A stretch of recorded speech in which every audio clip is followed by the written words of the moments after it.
Jumpa kembali di MT Journey Inspiration of Life. Pagi ini saya mau coba sharingkan teman-teman dengan temanya hati-hati, jangan hanya yakin beragama, tetapi hidup dengan kehilangan Tuhan. Jadi saya ingetin teman-teman, hati-hati, jangan sampai kita hanya punya keyakinan gitu, kemeyakan diri sendiri bahwa karena kita sudah beragama, berarti pasti kita mendapatkan Tuhan gitu. Nah ini yang menyesatkan ini keyakinan semacam ini teman-teman. Jadi banyak sekali orang yang gara-gara sudah beranggapan secara formalitas beragama, khususnya bagi orang-orang Nasrani yang sudah merasa dibaptis terima Tuhan Allah gitu secara formalitas, itu sudah dianggap bahwa ya sudah berarti sudah memang memiliki Tuhan Allah gitu. Nah tapi dalam realitanya teman-teman, kalau bicara baptis gitu beragama, ya itu cuma mendapatkan agamanya teman-teman, baru mendapatkan agamanya gitu. Nah seharusnya kan setelah beragama kita masuk lagi lebih ke dalam gitu, bagaimana melalui jembatan agama ini kita mendapatkan Tuhan Allahnya gitu teman-teman. Nah ini nanti saya coba kupas di dalam kitab Kisah Para Rasul dan kitab Lukas teman-teman, mudah-mudahan bisa lebih tertangkap gitu. Ini sekarang saya langsung bacakan aja teman-teman ke dalam firman yang terkait gitu dengan apa yang saya maksud gitu. Coba teman-teman simak Kisah Para Rasul teman-teman. Kisah Para Rasul, cari pasal 27 teman-teman, pasal 27 ayatnya 22 sampai 34 teman-teman. Ayatnya 22 sampai 34. Nah ini kalau bisa langsung saya baca secara universal aja supaya bisa lebih gampang tertangkap oleh keluarga saya atau teman saya yang non Nasrani teman-teman. Tetapi sekarang juga dalam kesukaran ini aku menasihatkan kamu supaya kamu tetap bertabah hati. Ini cerita Paulus teman-teman. Sebab tidak seorang pun di antara kamu yang akan binasa kecuali kapal ini gitu. Karena tadi malam seorang malaikat dari Allah, yaitu dari Allah yang aku sembah sebagai miliknya, berdiri di sisiku. Dan ia berkata, jangan takut Paulus, engkau harus menghadap kaisar. Dan sesungguhnya oleh karena Allah, maka semua orang yang ada bersama-sama dengan engkau di kapal ini akan selamat karena engkau gitu. Jadi yaitu orang yang dekat Tuhan itu bisa menjadi anugerah buat yang sesamanya teman-teman. Ini kan dinyatakan seperti itu.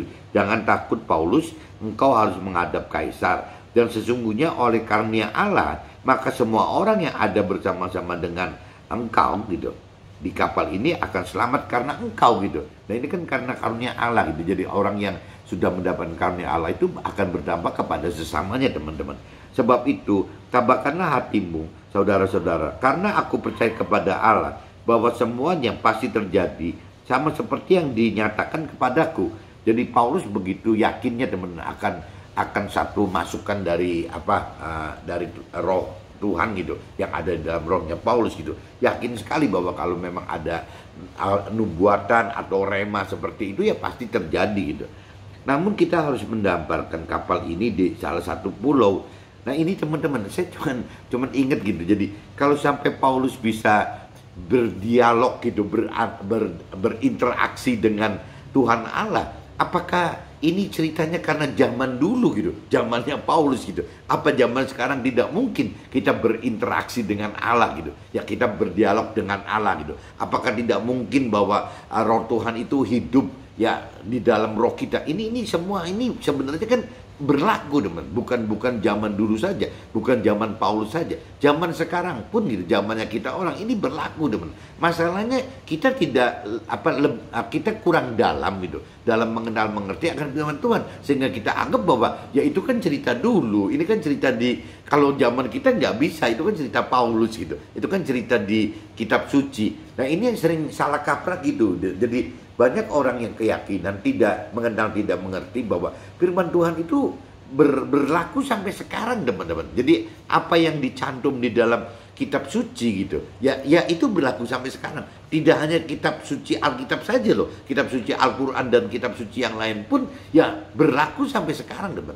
Bukan berarti cerita legenda gitu, ceritanya beda. Kalau cerita contoh cerita urusan apa ya, kalau kita lihat sering di televisi gitu, ada cerita Hercules gitu, ada cerita orang kuat namanya Hercules, ada juga cerita orang kuat namanya Simpson gitu. Nah kalau kita bicara kita mengenal mengerti akan firman Tuhan, yang namanya Hercules itu cuman cerita dongeng, teman, legenda gitu. Bahwa zaman dulu ada orang namanya Hercules, ibunya manusia, bapaknya dewa Zeus kalau nggak salah gitu. Jadi ceritanya begitu, legenda, nggak ada terjadi. Ada yang namanya terjadi Hercules beneran, itu tidak ada gitu. Itu hanya cerita dongeng saja, cerita legenda saja. Tapi kalau bicara Simpson, cerita Samson, itu bener kok, di firman Tuhan ada gitu. Di kitab suci itu ada gitu. Jadi kalau kita tidak mengenal mengerti akan lebih dalam akan firman Tuhan, akhirnya tidak bisa membedakan, teman, cerita mana yang dongeng, ya cerita mana yang memang realita gitu.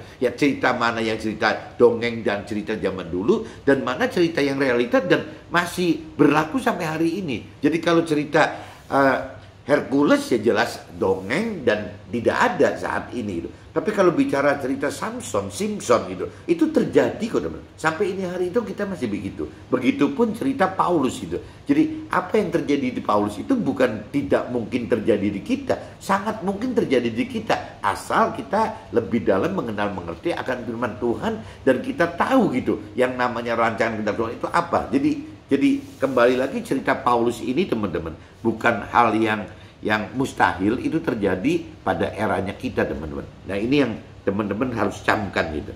Jadi sebab itu tambahkanlah hatimu, saudara-saudara, karena aku percaya kepada Allah bahwa semuanya pasti terjadi sama seperti yang dinyatakan kepadaku. Namun kita harus mendamparkan kapal ini di salah satu pulau gitu. Malam yang ke-14 sudah tiba dan kami masih tetap terombang-ambing di laut Adria. Tetapi kira-kira tengah malam, anak-anak kapal merasa bahwa mereka telah dekat daratan. Lalu mereka mengulurkan batu duga, dan ternyata air di situ 20 depa dalamnya. Setelah maju sedikit mereka menduga lagi, dan ternyata 15 depa gitu. Dan karena takut bahwa kami akan terkandas di salah satu batu karang, mereka membuang 4 saut di buritan, dan kami sangat berharap mudah-mudahan hari lekas siang gitu. Akan tetapi anak-anak kapal berusaha untuk melarikan diri dari kapal. Mereka menurunkan sekoci dan berbuat seolah-olah saut di haluan gitu. Berbuat seolah-olah mereka hendak melabuhkan beberapa saut di haluan. Karena itu Paulus berkata kepada perwira dan prajurit-prajuritnya, jika mereka tidak tinggal di kapal, kamu tidak mungkin selamat gitu. Lalu prajurit-prajurit itu memotong tali sekoci dan membiarkannya hanyut gitu.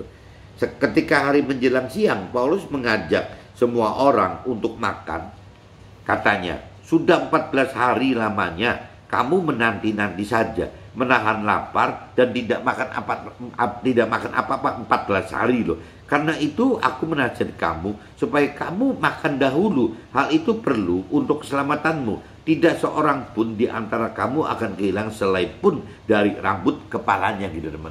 Jadi ini cerita Paulus kepada perwira, kepada anak-anak kapalnya gitu, kepada tahanan yang lain, cerita begitu gitu. Bahwa dia mendapat kasih karunia Tuhan, bahwa Tuhan akan menyelamatkan kapal itu dan mereka, isi orang-orangnya gitu.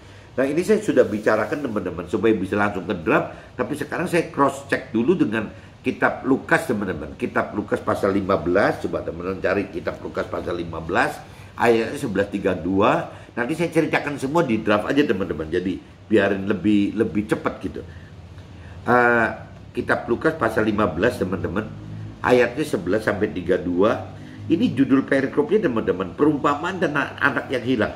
Ini terpaksa saya baca semua, teman-teman, dari 11 sampai 32 karena ini ngait semua gitu. Nanti saya jelasinnya di draft gitu. Jadi perumpamaan tentang anak yang hilang. Yesus berkata lagi, ada seorang mempunyai 2 anak laki-laki. Kata yang ini cerita perumpamaan nih, teman-teman. Jadi cerita Yesus sedang mengumpamakan kepada murid-muridnya gitu. Ada seorang mempunyai 2 anak laki-laki. Kata yang bungsu kepada ayahnya, Bapak, berikanlah kepadaku bagian harta milik kita yang menjadi hakku. Lalu ayahnya membagi-bagikan harta kekayaan itu di antara mereka gitu. Jadi ada anak bungsu yang minta warisnya di depan, teman-teman. Jadi akhirnya sama si bapaknya dikasihkan gitu, dibagi-bagi sesuai porsinya mereka gitu. Beberapa hari kemudian anak bungsu itu menjual seluruh bagiannya itu, lalu pergi ke negeri yang jauh gitu. Jadi si anak bungsu itu pergi pergi meninggalkan bapaknya gitu. Eh, di sana ia memboroskan harta miliknya itu dengan hidupnya berfoya-foya. Setelah dihabiskannya semuanya itu, timbullah bencana kelaparan di dalam negeri itu, dan ia mulai melarat gitu. Si bungsu ini mulai melarat nih. Lalu ia pergi dan bekerja pada seorang majikan di negeri itu. Orang itu menyuruhnya ke ladang untuk menjaga babinya gitu.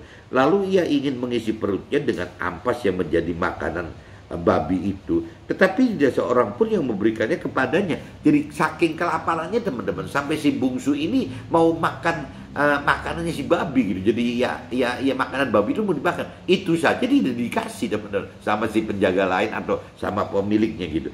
Lalu ia menyadari keadaannya, katanya, betapa banyaknya orang upahan bapakku yang berlimpah-limpah makanannya, tetapi aku di sini mati kelaparan itu. Jadi si bungsu mikir begitu, jadi ingat cerita bapaknya dengan karyawan bapaknya gitu.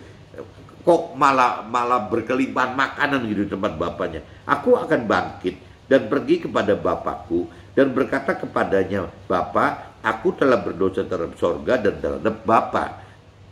Aku tidak layak lagi disebutkan anak Bapak. Jadi karena aku sebagai salah seorang upahan Bapak gitu. Maka bangkitlah ia dan pergi kepada bapaknya. Ketika ia masih jauh, ayahnya telah melihatnya. Lalu tergeraklah hatinya oleh belas kasihan ayah.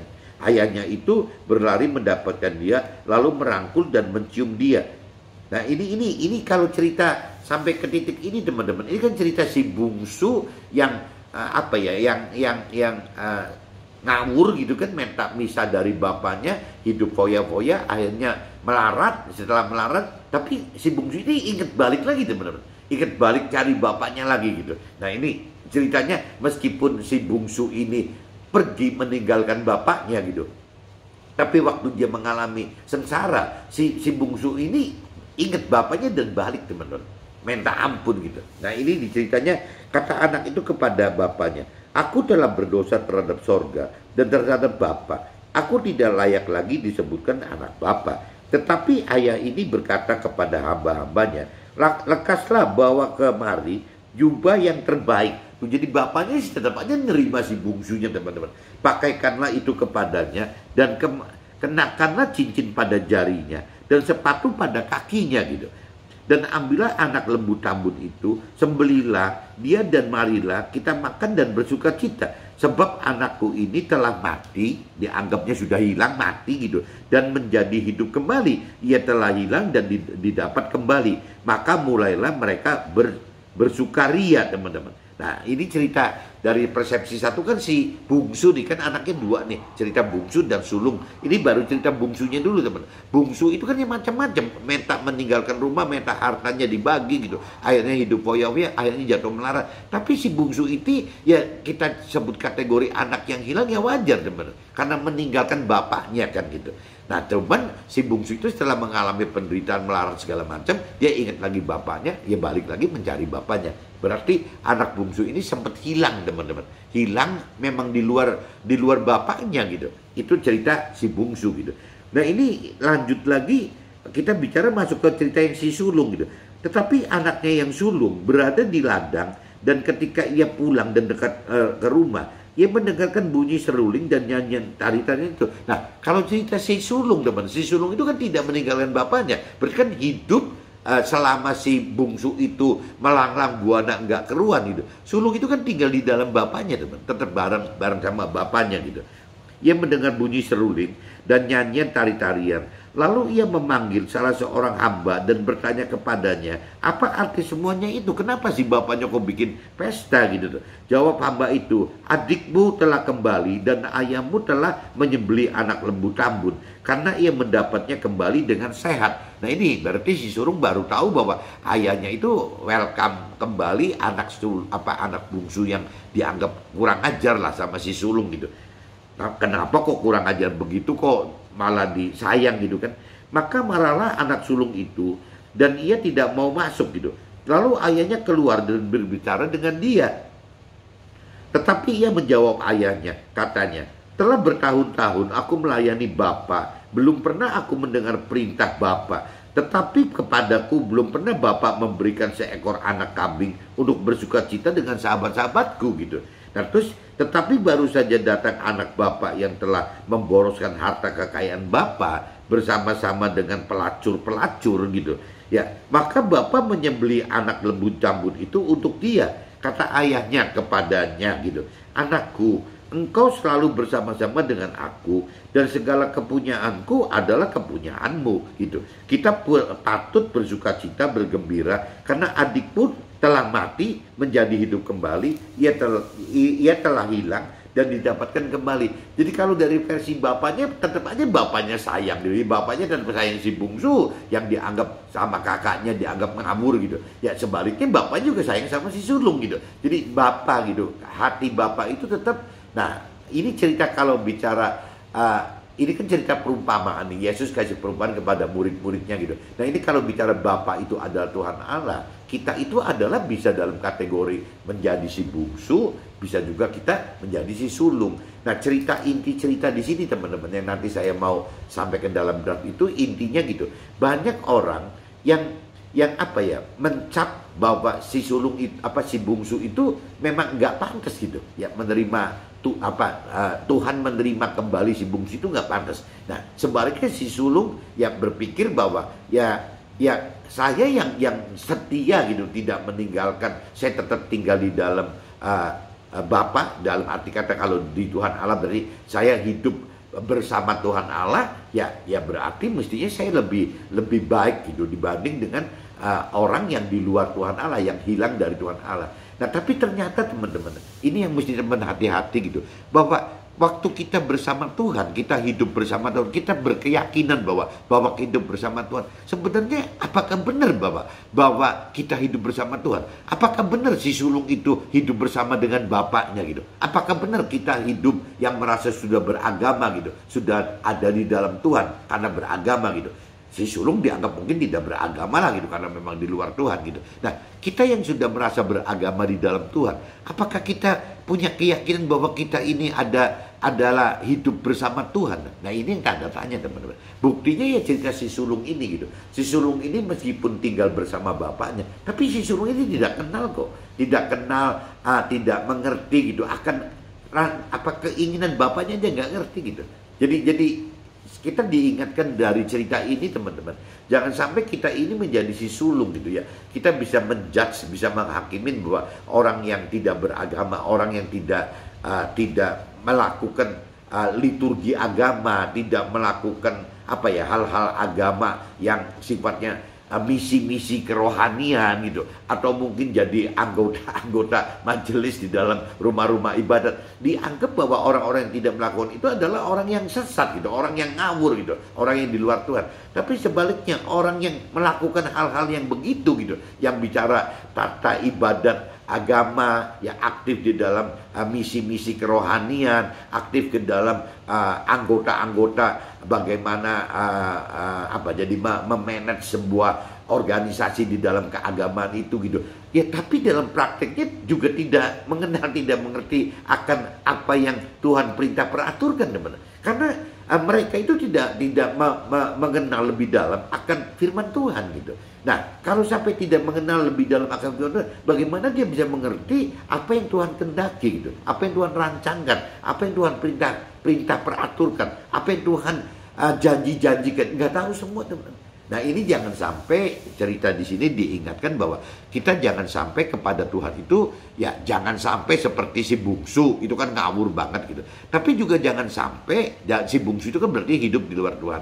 Tapi kita juga jangan sampai hidup seperti si sulung gitu ya, merasa ada di dalam Tuhan, berkeyakinan hidup bersama Tuhan di dalam Tuhan, tapi dalam realita tidak mengenal, tidak mengerti apa yang perintah dan peraturan si bapaknya, apa yang bapaknya rancang dan kehendaki, apa yang bapaknya janji-janjikan, itu tidak mengenal, tidak mengerti teman. Jadi tidak ada bedanya menjadi si bungsu yang meninggalkan Tuhan Allah atau menjadi si sulung yang hidup bersama Tuhan Allah, tapi dengan cara yang tidak benar teman. Karena ya cuman yakin saja bahwa dia percaya Tuhan dari pikiran, perasaan, kehendak sendiri, dan si sulung juga percaya bahwa dia mengenal firman Tuhan, Ya padahal tidak mengenal gitu, tidak mengenal apa yang bapaknya perintah peraturkan, apa yang bapaknya janji-janjikan, apa yang bapaknya itu rancang dan kendaki gitu. Nah ini jangan sampai kita menjadi si bungsu, tapi kita juga jangan sekaligus menjadi si sulung, teman-teman. Ini cerita bungsu dan sulung seperti itu. Nah ini saya sudah bacakan, teman-teman, di kitab Kisah Para Rasul pasal 27, 23 sampai 34 ayatnya, dan di kitab Lukas 15, teman-teman, ayatnya 11 sampai 32. Nah ini saya coba mulai masuk ke dalam draft saya aja, teman-teman. Ini saya pagi ini bikin sharing seperti ini, teman-teman, karena ada catatan di kitab suci saya. Itu cerita, saya punya saudara gitu. Mungkin saya nggak mau cerita yang detail sampai nyebut nama orangnya gitu. Saya cuma bicara, saya punya saudara gitu. Pada tahun 2014, tepatnya itu tanggal 30 dan 30 Maret tahun 2014, teman-teman. Itu berarti kalau 2014 saya sudah membaca firman itu dari 2007 gitu. Berarti saya sudah 7 tahun, teman-teman. 7 tahun sudah mulai membaca kitab suci. Ya mungkin ya kalau 7 tahun, mungkin ya kalau di catatan saya udah baca mungkin hampir 10 kali teman. Jadi waktu itu saudara saya ini kasihan banget, teman-teman. Jadi perusahaannya tadinya kan perusahaan yang dia kelola itu kan dari apa ya, dari tiga saudara lakinya gitu. Itu di luar yang saudara perempuannya. Jadi ada 3 saudara laki gitu. Ya salah satunya yang ketemu saya ini gitu. Si A inilah. Si A ini gabung dengan kakak-kakaknya gitu, B dan C, tapi yang datang ke saya cuma si A gitu. Nah si A ini, teman, mengalami hal yang gak enak sekali gitu dalam hidup, kasihan sekali gitu. Padahal dia itu sangat apa ya, sangat aktif gitu, sangat aktif di urusan-urusan aktivitas rohani yang dasarnya dari tradisi dan adat istiadat, teman. Jadi cukup termasuk aktivis gitu. Jadi dia itu sangat aktif sekali dan dia baik ya, kalau saya bilang ya orang baik gitu. Saudara saya ini si A ini baik gitu. Cuman ya aktivitasnya karena belum masuk di dalam Tuhan Allah, ya dia melakukan apa yang diperintah peraturan oleh adat istiadat dan tradisinya, dan dia lakukan itu habis-habisan, teman. Ya kadang-kadang dia sembahyang sampai subuh gitu. Jadi memang orang baik gitu. Nah cuman waktu tahun 2014 dia itu rupanya sudah pecah dengan si B dan C, kakaknya, 2 kakaknya gitu. Jadi si A itu sudah mandiri sendiri dan menghadapi kendala, teman-teman, menghadapi kendala dengan perusahaannya gitu. Nah kalau saya pelajarin waktu itu sampai 2014 itu, waktu ketemu itu dalam kondisi dia juga mengalami masalah dengan istrinya, teman-teman. Jadi istrinya itu sampai meninggal, teman-teman. Istrinya meninggal gitu karena sakit gitu, meninggal. Dan kebenaran 2 anak, dia punya 2 anak itu ya kalau di sekarang apa ya, seperti autis ya. Jadi anaknya brilian sekali gitu, pintar sekali, teman. Apa cuman ya autis mungkin ya, kalau disebutnya autis itu. Jadi memang pandai sekali, pintar sekali gitu. Nah, saya jadi cerita sharing waktu ketemu dengan dia, karena saya sudah 7 tahun terima Tuhan Allah, dan sudah mempelajari firman Tuhan itu ya hampir ya mungkin 7-10 kali putaran kali, 10 kali patam gitu, dan sering sekali dengar khotbah, sharing dengan teman-teman. Jadi saya ketemu dengan saudara saya ini, si A ini, jadi saya ketemu dia dari Jakarta ke Cirebon, jadi akhirnya saya sharing, teman-teman. Saya cerita bahwa apa yang saya alamin, mujizat-mujizat yang saya alami itu ada 3 mujizat. Saya bilang tahun yang 2001 saya ngalamin mujizat pertama gitu, yang mungkin bentuknya misalnya anggaplah bebannya itu ada 10 kilo gitu, temennya. Nah tahun 2007 saya terima mujizat, terima Tuhan gitu, yang Romo Said katakan itu adalah mujizat yang terbesar. Dan tahun 2011, 2012 saya terima mujizat yang ketiga.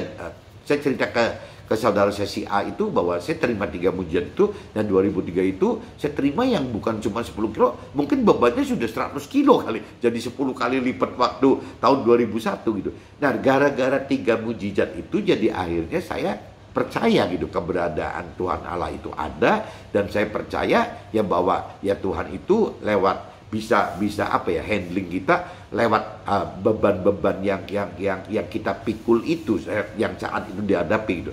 Nah meskipun waktu itu saya mikir belum sampai sedalam ini, teman-teman. Kalau per ini hari tahun 2011 saya mikir bahwa mujizat itu kan hanya sebagai apa ya, sebagai apa kategorinya itu kan bagi anak-anak anak-anak rohani gitu. Tapi kalau makin kita makin dewasa rohani, mujizat itu kan bukan andalan kita gitu. Sebenarnya yang diandalkan kita adalah janji Tuhan, teman-teman. Janji-janji Tuhan itu gitu yang harus diandalkan kita. Apa bedanya mujizat dengan janji Tuhan itu? Kalau mujizat itu kita tidak ada action apa-apa, Tuhan yang action itu terjadi, teman-teman.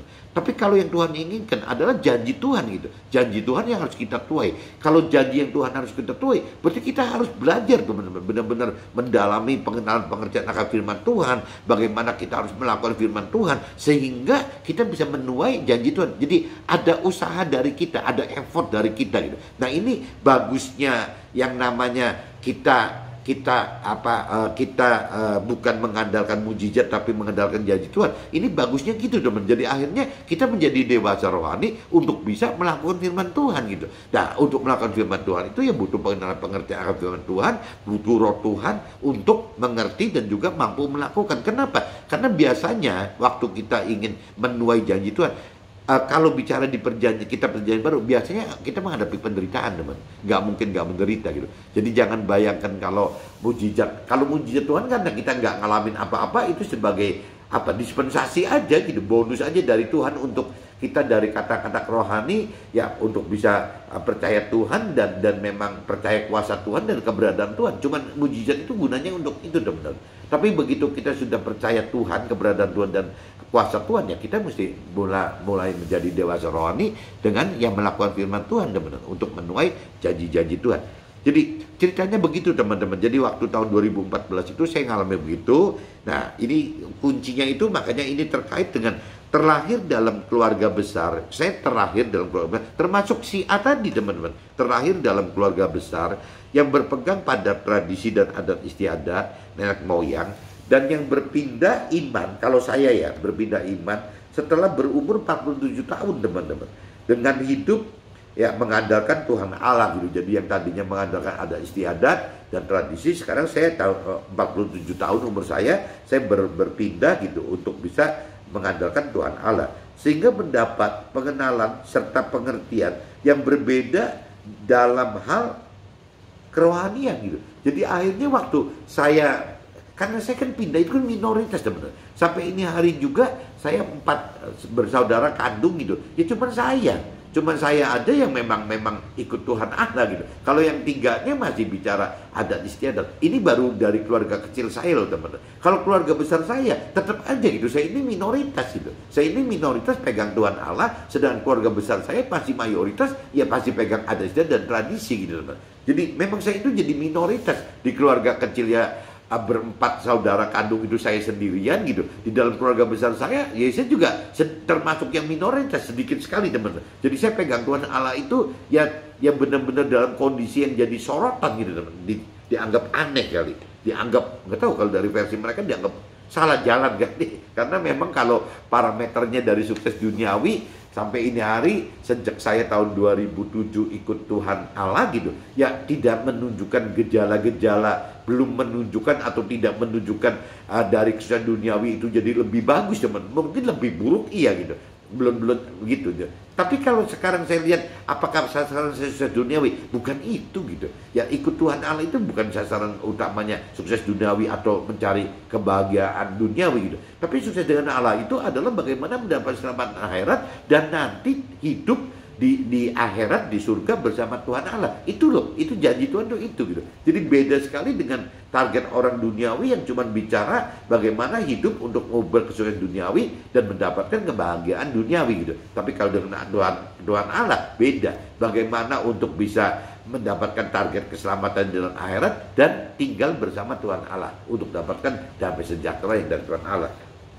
Jadi saya cerita begini supaya teman-teman tahu, ada bayangan bahwa saya itu sampai ini hari juga dalam kondisi yang minoritas sekali, teman-teman. Ada keluarga yang bertahan dengan berpegang pada tradisi dan adat istiadat.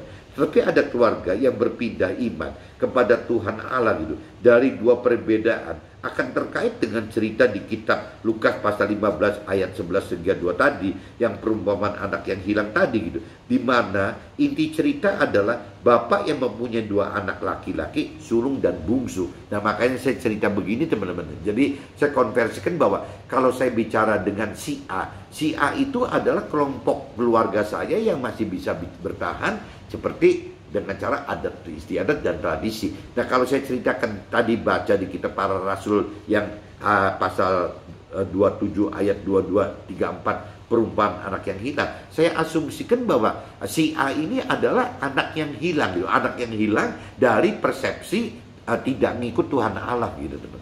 Tapi juga ada gitu, keluarga saya termasuk saya gitu, yang termasuk mestinya anak yang tidak hilang, teman. Karena saya mengandalkan Tuhan Allah gitu. Kalau enggak, minoritas saya juga yang mengandalkan Tuhan Allah, berarti keluarga yang tidak hilang.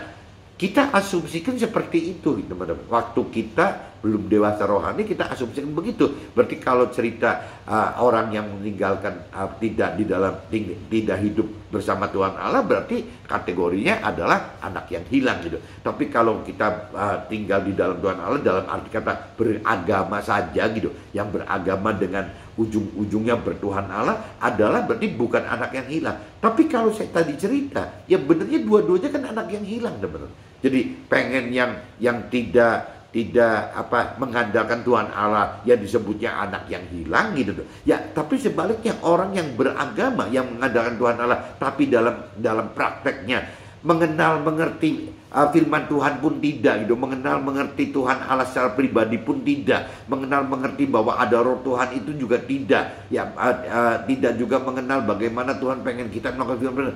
Lah, itu bagaimana kita pengen sebut bahwa itu orang yang hidup bersama Tuhan Allah gitu. Ya, itu sih cuman formality gitu, formality secara agama, ya memang dia terima Tuhan Allah, tapi dalam prakteknya tidak terima Tuhan Allah. Jadi sama aja, akhirnya pengen dikatakan si sulung itu ada di dalam bapaknya, di dalam Tuhan Allah, tetap aja sebagai anak yang hilang gitu.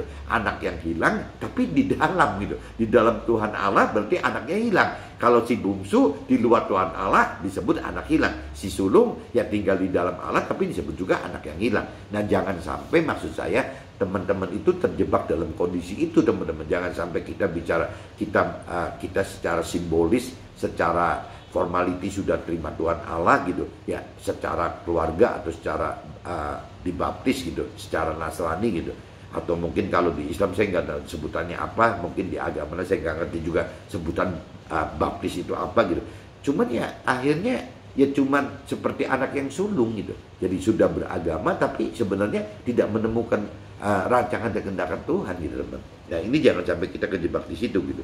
Bungsu sempat memilih hidup di luar bapaknya dan dianggap terhilang, dan sulung memilih hidup di dalam bapaknya. Tetapi diceritakan tidak hanya bungsu yang terhilang karena ada di luar bapaknya, tetapi sulung juga terhilang karena tidak dapat hidup selaras dengan bapaknya gitu, teman-teman.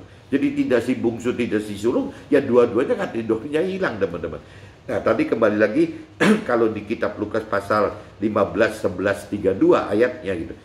Di perikopnya judulnya itu perumpamaan anak yang hilang gitu. Dikonversikan cerita bapak yang di dalam cerita ini gitu sebagai Tuhan Allah, maka dalam kehidupan kita juga akan dapat terjadi bagi keluarga yang berpegang pada tradisi dan adat istiadat adalah sebagai si bungsu gitu. Diumpamakannya begitu, teman-teman. Dan adapun keluarga yang berpegang pada Tuhan Allah adalah sebagai si sulung, diumpamakan seperti itu gitu. Nah, perumpamaan si bungsu sebagai anak yang hilang karena hidup di luar Tuhan Allah, sedangkan si sulung juga sebagai anak yang hilang karena meskipun hidup di dalam Tuhan Allah tetapi tidak hidup dengan kenal dan mengerti akan pikiran dan perasaan serta kehendak Tuhan Allah sebenarnya gitu. Gitu, karena si sulung itu tidak mendalami, teman-teman, tidak mendalami apa pikiran, perasaan dan kehendak dari si bapaknya gitu. Ya sama aja, jangan sampai kita masuk ke dalam status beragama tapi kita sendiri tidak mengenal, tidak mengerti apa yang ada, yang firman Tuhan perintah dan peraturkan gitu, apa yang firman Tuhan janjikan, apa yang firman Tuhan rancang dan kehendaki. Sama aja bohong, teman. Sama aja cerita si sulung yang tidak kenal bapaknya itu, apa bedanya sama si bungsu gitu. Nah, makanya di sini dinyatakan dua-duanya, teman-teman, jadi terhilang. Ya, yang si bungsu terhilang memang di luar bapaknya gitu.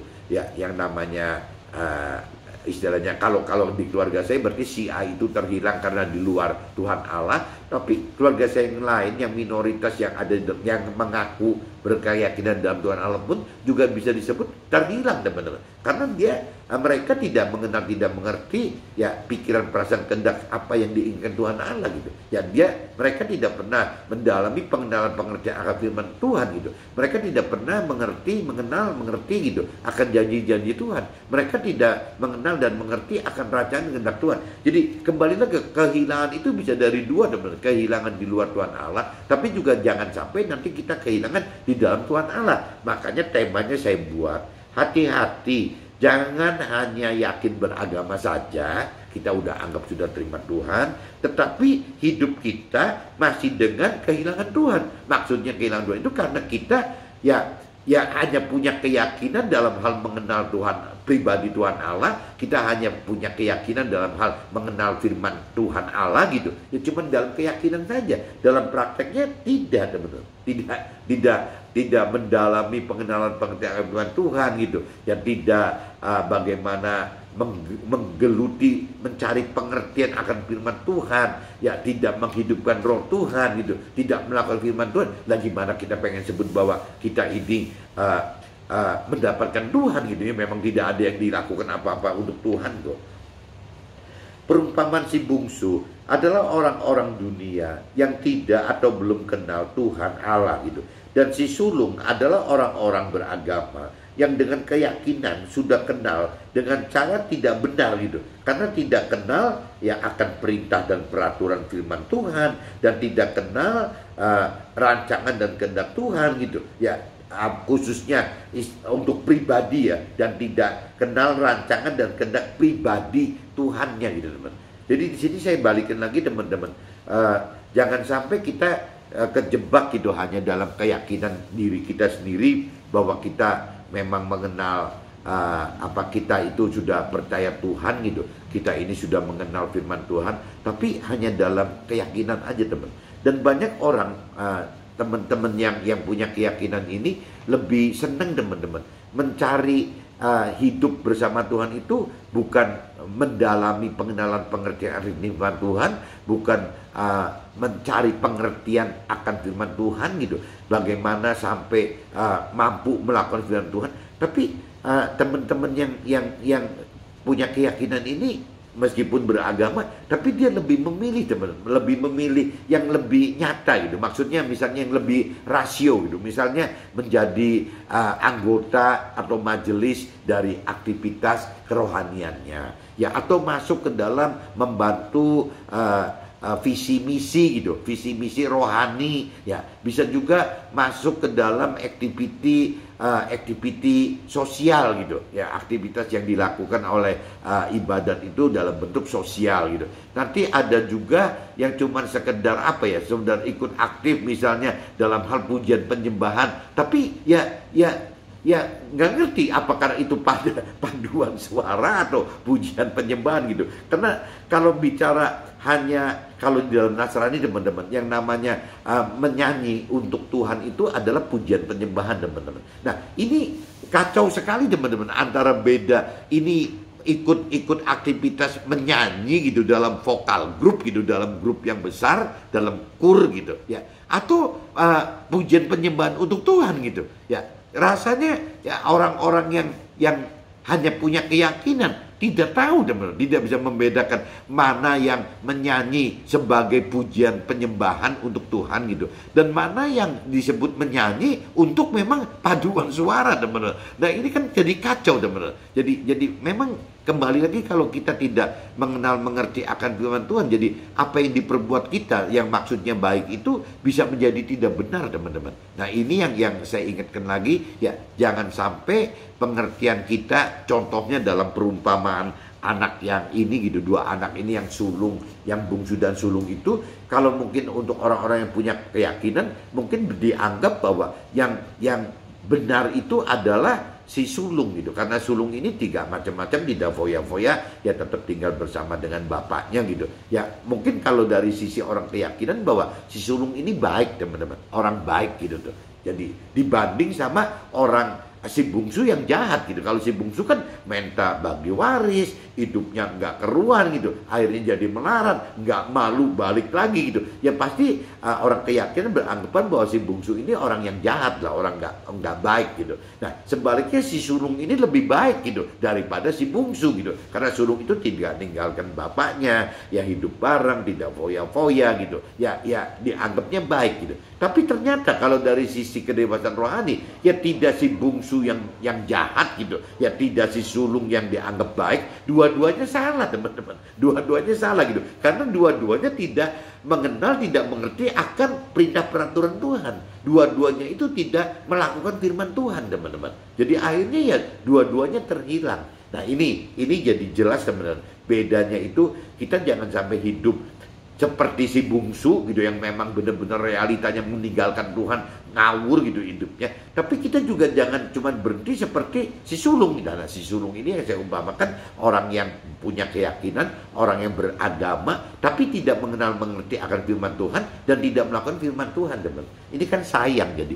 Jadi kalau saya kembali ke judulnya lagi kan, jangan sampai ya hati-hati gitu, hati-hati, kita harus hati-hati dalam hidup itu, jangan sampai hanya yakin cukup hanya dengan keyakinan beragama saja gitu ya, dengan melakukan aktivitas liturgi ibadat gitu ya, melakukan aktivitas visi misi rohani gitu yang dilakukan oleh tempat ibadah kita, atau mungkin hanya menjadi anggota atau majelis dari tempat ibadah kita gitu, atau mungkin juga hanya melakukan aktivitas bakti sosial gitu. Itu semua baik teman-teman, itu semua baik gitu, tapi ya kurang benar teman-teman, tidak benar gitu ya, karena yang Tuhan inginkan bukan cuma itu, yang Tuhan mau itu bagaimana ya kita semua itu mengerti akan firman Tuhan terlebih dahulu. Ya, kita melakukan firman dalam bentuk setelah kita mengerti apa perintah Tuhan, bukan apa yang kita pikir, rasakan dan kendaki dari diri kita sendiri teman-teman. Jadi benar itu adalah melakukan kehendak Tuhan, kehendak pikiran, perasaan dan kehendak Tuhan teman. Jadi intinya gitu, melakukan hal yang benar adalah melakukan ya pikiran, perasaan, kehendak Tuhan gitu. Tapi kalau bicara baik, mungkin belum tentu melakukan pikiran, perasaan, kehendak Tuhan. Jangan-jangan hanya sebatas melakukan pikiran, perasaan dan kehendak sendiri gitu. Itu mungkin bisa kategori baik. Tapi kalau bicara si bungsu itu kan karena hidup di luar Tuhan, ya dianggapnya malah jadi jahat gitu, bukan baik. Jadi saya ingat sekali lagi teman-teman, kita tidak boleh menjadi si bungsu yang memang hidup di luar Tuhan. Kita juga jangan sampai menjadi si sulung yang hidup bersama Tuhan tapi tidak mengerti serta tidak melakukan firman Tuhan. Tapi ya kita harus hidup dengan lebih dalam mengerti firman Tuhan, dan kita hidup dengan berani melakukan firman Tuhan teman. Dan tidak ada cara lain teman. Berulang kali saya sharingkan bahwa kita harus mengerti akan firman Tuhan, dan kita harus menghidupkan Tuhan, firman Tuhan, menghidupkan roh Tuhan gitu ya, untuk dapat mengerti firman Tuhan dan untuk dapat melakukan firman Tuhan. Jadi urusannya cuma dua teman, bagaimana kita menghidupkan firman Tuhan dan bagaimana kita menghidupkan roh Tuhan. Oke teman-teman, see you, bye bye.